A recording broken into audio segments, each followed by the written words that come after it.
तो अभी अपन ने शिफ्ट ऑपरेटर को डिफाइन किया, ई द्वारा रिप्रेजेंट किया, और हमने देखा ई एफ ए जो है वो है एफ ए प्लस एच के बराबर। इसी तरह से ई F A plus H, F A plus 2h and so on.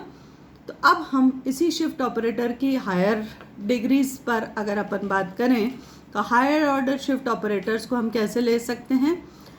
तो ई स्क्वायर एफ ए क्या हो जाएगा? E of E F A. E F A क्या है? F A plus H. तो E F A plus H पर लगेगा तो क्या हो जाएगा? Shift to the next value of the function F A plus 2h। तो ई स्क्वायर एफ ए क्या हो गया? F A plus 2h। तो ई क्यूब एफ ए क्या हो जाएगा? F A plus 3h। जितनी बार शिफ्ट ऑपरेटर लगता जाएगा उतनी फंक्शन की वैल्यू नेक्स्ट पॉइंट पर आपके पर शिफ्ट हो जाएगी। तो अगर हमने n टाइम शिफ्ट ऑपरेटर लगाया यानी कि e की पावर n एफ ए पर, तो ये क्या दे देगा? F A plus N H पर। तो बड़ा आसान सा ऑपरेटर है e समझने के लिए। तो ये हुआ आपका हायर ऑर्डर शिफ्ट ऑपरेटर की बात। अब हम बात करेंगे इनवर्स शिफ्ट ऑपरेटर। जैसा कि नाम से क्लियर है, इनवर्स है, तो इसे हम रिप्रेजेंट करेंगे e की पावर -1 से। इसे हम कहते हैं इनवर्स ऑपरेटर। तो इनवर्स ऑपरेटर क्या कर देगा? हमने देखा था e जो है वो फॉरवर्ड कर रहा था नेक्स्ट पॉइंट पर फंक्शन का मान। अब इनवर्स है तो क्या करेगा? वो प्रीसीडिंग पर आ जाएगा। यानी कि हम इसको देखें, ई इनवर्स एफ ए क्या हो जाएगा? एफ ए माइनस एच। यानी कि फंक्शन का मान जो है वो उसके प्रीसीडिंग पॉइंट पर चला गया। अब तो एफ इनवर्स एफ ए क्या हो गया? एफ ए माइनस एच। तो इसी तरह से e की पावर -2 एफ ए लेंगे तो क्या हो जाएगा? ई inverse of E inverse F A. E inverse F A की डेफिनेशन से ये हो गया एफ ए माइनस एच। तो अब इस पर जब अपन ने फिर से इनवर्स ऑपरेटर लगाया तो क्या हो जाएगा? एक और प्रीसीडिंग पॉइंट पे जब वैल्यू गई ए माइनस एच से, पूर्व जो पॉइंट है वो है ए माइनस 2h, यानी ई inverse F A minus H क्या हो जाएगा? F of A minus 2h। तो इस तरह से अपन n टाइम्स इस इनवर्स ऑपरेटर को भी लगाते जाएंगे तो क्या होता जाएगा? e की पावर -3 एफ ए लेंगे तो क्या हो जाएगा? F A minus 3h and so on. इसी तरह से e की पावर 0 जो होगा वो इक्विवेलेंट होगा 1 के। क्यों? क्योंकि हम जानते हैं कि e की पावर 0 एफ एक्स क्या होगा? एफ एक्स प्लस जो आपकी वैल्यू आ रही है वो आपकी नेक्स्ट पॉइंट h है, तो 0 times h, 0h is 0, so e0 fx is equal to fx। अब हम देखेंगे relation between delta forward difference operator, nabla backward difference operator and e shift operator की।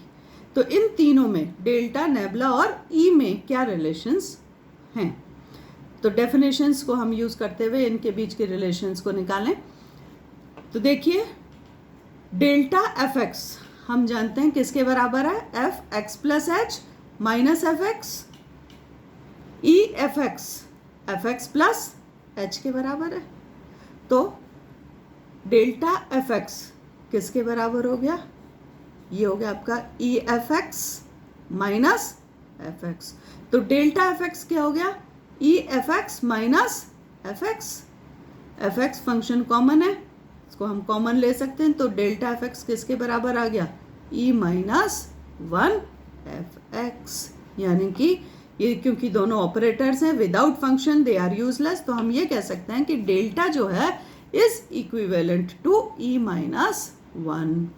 तो ई डेल्टा अगर इक्विवेलेंट है ई माइनस 1 के, तो हम इसको इस तरह से भी लिख सकते हैं कि E is equivalent to 1 plus delta.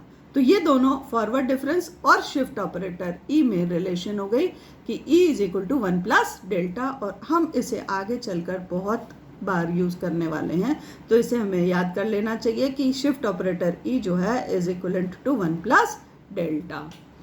अब इसी तरह से हम बैकवर्ड डिफरेंस की बात करें तो backward difference nabla F X को हम डिफाइन करते हैं as F X minus F X minus H. ये किसके बराबर हो जाएगा? एफ एक्स माइनस एच हम जानते हैं ई इनवर्स एफ एक्स के बराबर है। तो अब एफ एक्स फिर से कॉमन आ गया तो हम इसको लिख सकते हैं 1 minus E inverse F X. तो ये हो गया आपका nabla equivalent to 1 minus E inverse, या ई इनवर्स हम कह सकते हैं किसके बराबर हो गया, 1 माइनस नेबुला के। यानी कि आपके फॉरवर्ड और बैकवर्ड डिफरेंस को हम ई से कोरिलेट कैसे कर सकते हैं, E is equivalent to 1 plus delta, या delta is equivalent to E minus 1, और यहाँ पर नेबुला इक्वलेंट है 1 माइनस ई इनवर्स के, इसलिए ई इनवर्स किसके इक्वलेंट है, 1 माइनस नेबुला के। तो ये आपकी रिलेशन हो गई बिटवीन डेल्टा, नेबुला एंड